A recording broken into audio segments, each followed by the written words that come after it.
السلام علیکم ورحمۃ اللہ وبرکاتہ۔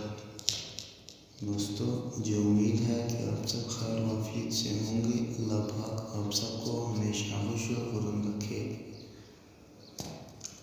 پہاڑی کا واس، سوال نمبر 34۔ رسول اللہ صلی اللہ علیہ وسلم نے لوگوں کے سامنے سب سے پہلے کہاں تقریر کی؟ جواب: صفا کی پہاڑی پر۔ سوال نمبر 35۔ رسول اللہ صلی اللہ علیہ وسلم نے اہل مکہ کو کیا پیغام سنایا؟ جواب نمبر 35۔ رسول اللہ صلی اللہ علیہ وسلم نے اہل مکہ سے کہا، میں تمہیں ایک سخت عذاب سے خبردار کرنے کے لیے بھیجا گیا ہوں، لہٰذا اپنے آپ کو جہنم کے عذاب سے بچاؤ۔ حکم الہی کے سامنے تمہارے کسی کام نہیں آؤں گا۔ سوال نمبر 36۔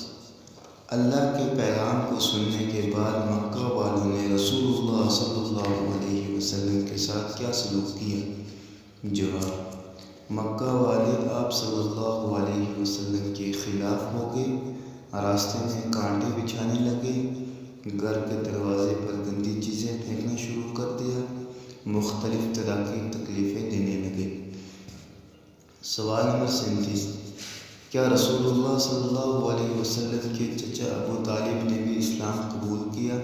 جواب: جی نہیں، رسول اللہ صلی اللہ علیہ وسلم کے چچا ابو طالب نے اسلام قبول نہیں کیا۔ سوال نمبر 38۔ مشرکین مکہ کے کہنے پر رسول اللہ صلی اللہ علیہ وسلم کے چچا نے آپ صلی اللہ علیہ وسلم کو اسلام کی تبلیغ سے رک جانے کے لیے کہا، تو اس پر رسول اللہ صلی اللہ علیہ وسلم نے کیا فرمایا؟